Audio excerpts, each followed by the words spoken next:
The healthcare dynamic is rapidly changing. Understanding the basic fundamentals related to the business of medicine empowers practitioners to advance their skills in and knowledge of the business aspects of medicine. SMA's Business of Medicine Simplified program explores the essentials of everything from reimbursement and compensation models, insurance and risk management, to practice employment and business finance. It's estimated nearly 1 out of every 5 medical practices don't have a website, making it harder for patients to find them. Many practices predominantly rely on referrals from colleagues, yet neglect the internet, which is the largest referral engine in the world. As patients more and more look to the internet for help with healthcare decision-making, having a presence, specifically a favorable one, requires help from business specialists in the area of internet marketing.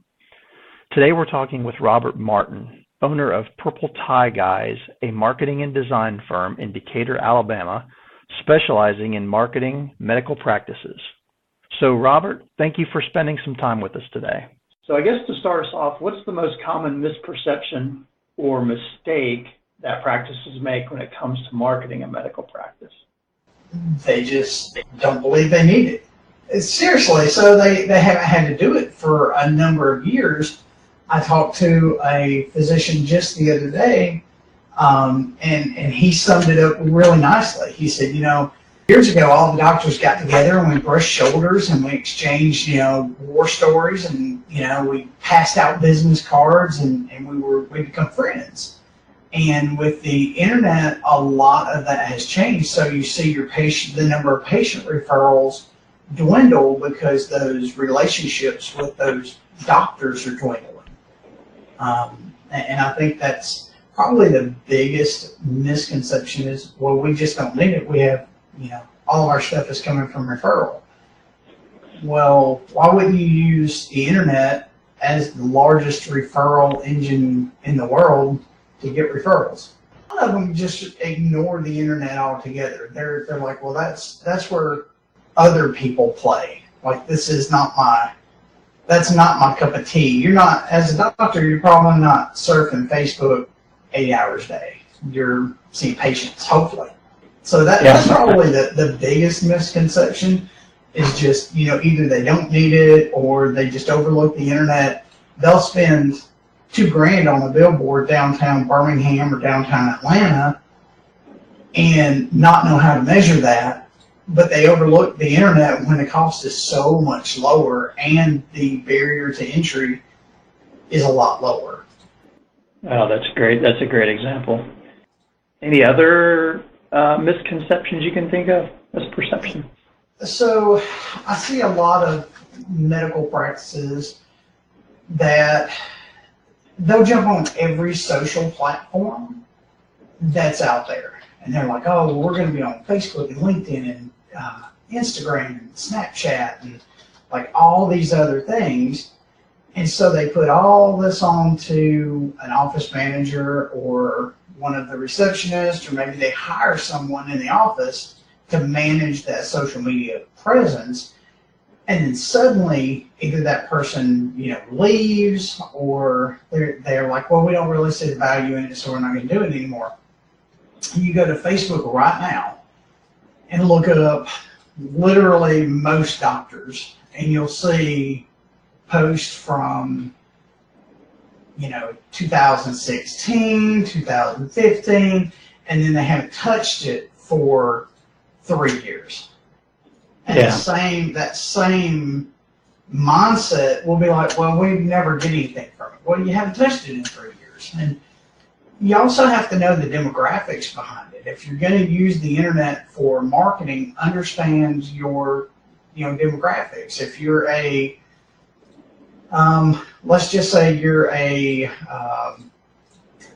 teen, and I work with a lot of dentists and surgeons and things like that. So say you're doing Invisalign for teens. Well, they're probably hanging out on, Instagram, Snapchat, things like that. If you're more of, hey, hip replacement, physical therapy after surgery, things like that, those people are probably hanging out on Facebook. So knowing your demographic and knowing where those people hang out is a huge thing to keep from wasting money and time on the internet. And that's huge in the medical community, is just not understanding spend the money and where to spend the time.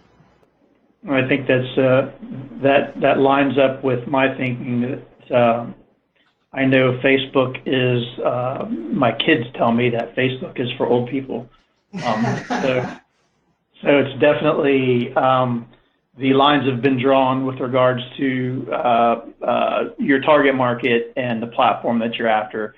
And it's thinking through a strategy so that you're not blasting everything to every social platform on the internet, but you're targeting it on the ones where your customers are, your target demographic is. So that's great information. I can totally see that. So what's typical when considering costs to properly market? So given that there's different platforms, and I know that platforms like Facebook have a very robust advertising engine, and other platforms like probably Instagram or Snapchat don't really have quite the tools. What's typical when you kind of look at a budget? I know that there may be nothing typical about it, but talk a little bit about budgeting and what type of dollars people are talking about to do this type of marketing. The biggest takeaway for budgeting is know the outcome you're looking for. I have a bariatric surgeon that's like, hey, whenever people think about weight loss surgery, I want them to think about me. So it's more of a brand awareness thing, and put me in front of as many people as possible, as opposed to I want somebody to give me their name, email, and phone number, and I'm going to drive traffic for breast augmentation. That's two totally different outcomes. They're both marketing. And so to really say, what that budget looks like, I've seen people that I personally have clients that are in the $750 a month range up to $3,000, $4,000, $5,000. It just really depends on the outcome that you're looking for and what platforms you're using. Facebook, for instance, that's your probably 40 to 65 plus range. I'd say more like 30 something to 65 plus. And the marketing dollars you can spend on Facebook is stupid cheap. I mean, incredibly cheap to see thousands and thousands of people with a brand awareness campaign. That you just want people to know you're out there and this is what you do. It's just ridiculous how cheap that can be. Same thing with let's talk about a billboard, for example. If you got a billboard that's stuck out in the country somewhere, you may get that thing for $500 a month. You're probably wasting money on it, but you can get it. You get one in downtown Atlanta, and you're going to pay, $5,000. It's a heavily traveled road. Downtown Atlanta, it's going to cost more money. So that's really the key to that. Whenever you start talking about budgets, the first thing you want to do is figure out what is the outcome I'm looking for. Is it just they know who I am, they know I'm a plastic surgeon, they know I do nose jobs, breast augmentation, things like that, or is it I want somebody that I can have my receptionist or whoever reach out to and say, hey, I noticed you were interested in this, thanks for contacting us, blah, blah, and guiding that to be a patient. Yeah. And so I think that's the big thing whenever you start talking about costs to properly market. It really depends on what the goal of that is. I mean, I know that's I kind of feel like it's dodging the question, but at the same time, without having an end goal in mind, the budget really doesn't, make sense. Well, that's good. That's sort of a two-for response, because you do get some context in the dollars that people are spending on this, but the approach is not so much, how much money do I want to spend? It's more on the strategy. So that's a very good response. So talk a little bit about the type of what would someone expect to see when they start this? Is there sort of a ramp up? Is there instant gratification? Kind of give an idea of what type of traffic or growth or something like that should someone expect to see when they do internet marketing? Sure. So there's, depending on, again, I hate to be like, well, that's depends, because it's a loaded question. If you do pay-per-click, if you do, let's say, Google Ads, that's instant gratification. You put X number of dollars in, so you spend $100 a day running an ad, that's instant gratification. You're instantly in front of people and they're clicking, and so that's kind of that instant gratification, but it's expensive. Anything that's going to bring you long-term results generally is a little less expensive on the upfront, because it does ramp. It takes time. Let's say I'm a big advocate for search engine optimization. So you spend all this money on a website, and I know you guys do some really awesome things for your members as far as websites concerned, domain names and stuff like that. And I think that's great. Most practices spend thousands on a website, and then they let it sit on like the 4th or 5th page of Google, and it's like having a Ferrari in the garage that you never take out and don't show to anybody. And so it takes time to go from page 4 or 5 to page 1, but that's where 90% of your buying decision happens, is page 1. And here's something that's really funny. On page 1, you would assume that the number 1 position is the money position, right? Like, that's where you're going to make the most money. Yeah. Did you know that the number 10 position gets almost as much traffic as the number 1 position? Really? And you know why? No. Because it is the last option before page 2, and nobody goes to page 2. So they're like, I'm gonna take this last option and pray that it works. So it's funny the way us, as humans, how we process that. It's like, if I can't find the best result on page 1, I'm certainly not going to page 2, because that's too time consuming. Well, it's funny that you say that, because thinking about my search habits, that's exactly what I do. I don't always pick the number 1 or even number 2. I kind of scroll through the list, and there are times where I'm picking down towards the bottom just because I prefer what it's saying. So it kind of dovetails perfectly in what you're saying, is that it's really getting on the first page, and then really how you craft your message, which goes right back to your strategy. Here's the thing. We were talking about, this is, how quickly can you expect growth? If you let's say you run a brand awareness campaign, it is proven. It is like, they did studies on this. People need to see your ad an average of 6 to 10 times before they take any action on it. So if you're running a brand awareness campaign, you just want people to know who you are, they're going to have to see you at least maybe 6, maybe 10 times before they remember you and what you do. And so if you're running that on Facebook, and you're seeing, let's take Birmingham for example. You've got what's the population down in Birmingham right now? Oh, I don't know. Okay, well, we'll take Huntsville, because I know that. So Huntsville's there you go. 180,000 people in Huntsville proper, right? Right. So if I run an ad and I'm seeing 1,000 people a day, and there's 180,000 people in Huntsville, imagine how long it's going to take for that group of people to see me 10 times. Yeah. So if you know ahead of time, okay, these people need to see me 10 times, there's 180,000 people, let's do the math. How much is it going to cost me to be in front of each person in Huntsville on an average of 10 times? And that's where you get your budget from. But here's the thing about budget. You have to make sure that the budget makes sense. It's a lot like the stock market, right? A lot of people lose a lot of money in the stock market because they make, I don't want to say uneducated decisions, but they jump on something that they know nothing about, and they lose some money. Same thing with, internet marketing. If you go at it with just this, wild, wild west attitude, you can lose a lot of money. With the proper tools and the proper thought process and the proper research, you can make just a ton of money in the stock market, right?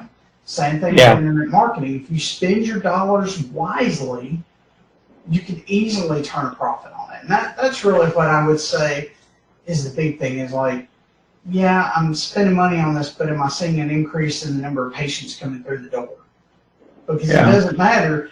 I'm spending $5,000 on a billboard, and so many people see it. You know why billboards ask you to put your face on it? Because people say, hey, I saw you on your billboard. And then the same guy that sold you the billboard goes, hey, for every one person that says they seen you, there's like 10 more that didn't.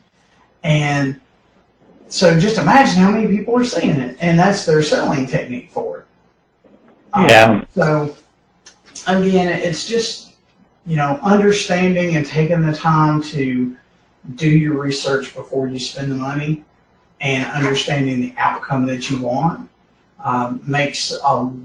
that's so important when you start talking about cost and how to properly market the practice online. Yeah, and I think you also drive home the point there that the ROI can be really short and fast. You can really see a return quickly, and it's measurable. So there's a lot of value in the spend and in the measurable return by having a good strategy. But the strategy is important. So so I'm going to deviate a little bit from my last question. What are some general areas or topics or subject matter that you'll be covering at the meeting this year in November that would entice someone to come to the meeting? Well, sure. So we're going to talk about how to leverage the internet to become the expert in your field. Because I think that's something that a lot of physicians and medical practices overlook is the internet has made it incredibly easy to become the expert. You as a physician, you look at it and you're like, I am the expert in these areas, and I know I'm the expert because I am the expert. I have awards and I have this and I have that. The internet's the same way, and it's really changed the dynamics of word of mouth. How many physicians, Randy, have you literally heard say, word of mouth is how my patients find me? Or all of my patients are word of mouth. It's the only advertising that works. In reviews, they did a case study not long ago that said that people take online reviews, so Google reviews, healthgrades.com, vitals.com, all those, they take those as if a close personal friend had recommended the doctor. Let that sink in for a minute. You're talking about somebody they've never met that left a 5-star review. They trust that as well as if a close personal friend said, hey, I really like Dr. Tom. He did a great job on this thing. And so that's what we're going to talk about at the conference is just how do you leverage that? Yeah, I was going to say essentially helping place emphasis on the fact that this is a discipline in and of itself. Having a website is step one to a much bigger strategy that will help you use probably the most efficient, effective marketing tool available that is out there, but it requires a strategy and a plan and someone that can walk you through that. Absolutely. So your website is your number one marketing tool. That should be the foundation of your marketing. And if you don't mind me giving the spoilers, I will. I'll go through what we're actually going to cover. Yeah, go ahead. The number one thing that we're going to cover is obviously your website and how that's your number one marketing tool. We're going to cover Google search, search engine optimization, and pay-per-click advertising. That's Google ads, Facebook ads, Instagram ads. We're going to cover all that. We're going to dive in a little deeper on search engine optimization and the benefit of going from, again, taking that Ferrari from the garage and making it a daily driver so people see it. So your website's on page 4. Let's bring it to page 1 so people actually see it and contact your office. We're going to go through that section as well. We're going to go through smartphones and why they're important, because a lot of people don't think about the amount of web searches that happen from your smartphone. And they overlook that mobile friendliness of their website, their ads, everything. How can you market? How did you know that I can push a message straight to your cell phone? Because if your phone goes ding, you're going to answer it. You're going to look at it. Yeah. That's better than email marketing. That's better than display ads. That's better than pay-per-click. I mean, if your phone goes off, you're going to look at it. So we're going to talk about that a little bit. We're going to talk about social media marketing. We're going to talk about those good reviews and how to get them. And then I'm hoping to have some time for Q&A at the end, but we'll just see how that goes. We may run out of time. Yeah, there's a lot to cover. So this has been fantastic. This is great information. I think it definitely gets our listeners a taste of which way to go in general in this area and their need to be at the meeting this year. So thanks again for joining us today.